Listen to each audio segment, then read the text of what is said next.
that don't be sad if they don't embrace Islam. Okay? And now the point I was making until you presented your very important question to me was you can't force anybody to become Muslim. من يهده الله فلا مضل له ومن يضلل فلا هادي له. Okay? If Allah wishes to guide somebody, nobody can misguide them. And if Allah wishes to misguide somebody, nobody can guide them. Hidayah does not belong to me and you. This is from Allah. The fact that you're born Muslim, you should thank Allah 1,000 times and much more. Yeah? And say Alhamdulillah. There are people out there who embrace Islam years that they're searching for Allah, they're searching for sukoon. In this country right now, why is mental health on the rise? There are people out there who are becoming narcissists. You know what narcissists is? Yeah. People having mental breakdowns. Why? Because historically this was a Christian country. Okay? And once people started watering down the religion, Christianity, which became powerless, what happened? They created a state. There are two different things that run a country. So the church handed over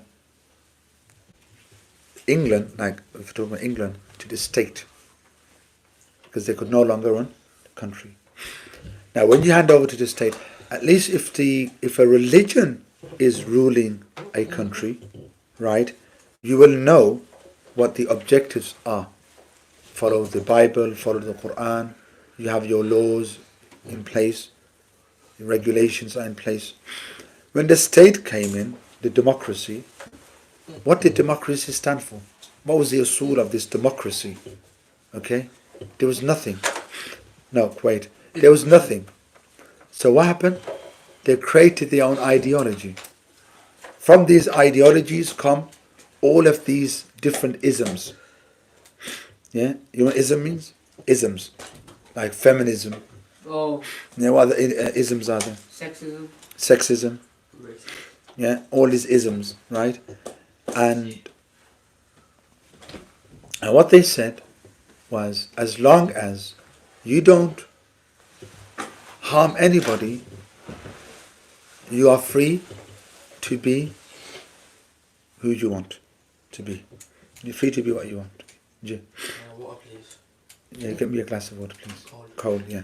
Okay. Cold started, you get it. Tonsillitis started. Alright, just get me no more water. Okay? Are you listening? Yeah? Jazakallah. So, now people, are you listening? Are away from God. And people are living this life. And remember, I said to you, your body is made of two main components. The body and you're made of two main components. The body and Soul. the soul. The body is being served. You wear the best clothes. You eat. You drink. What about the ruh? When you are sucked into all of these different isms and the ruh isn't being served, this is when you have mental breakdown. Yeah? Why is Islam the fastest growing religion? Because when people who have lost their religion are put in this dark hole and they're told you can be what you want and do what you want, we're giving you the freedom to do this. And when they have the freedom to do that, they realize, no, this is not me.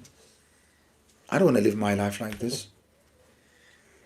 And then they have to climb themselves out of this big black hole and they start reading different texts because they know there's something missing in their life.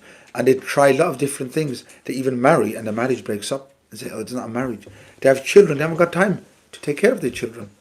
They can't have a relationship with their children. Oh, this isn't it. And then they go through different texts until we know the Quran is unique. When you open and you read it, what happens? It's like they instantly connect with the Quran. And you go to a revert, you sit down with a revert, ask him his story or her story. You'll have a very similar story. We were lost in our lives, we had no sense of direction. We read the Bible again, we read other scriptures, There wasn't anything there until we opened the Quran, and as soon as we opened the Quran, there was something there, okay, and that was appealing to us.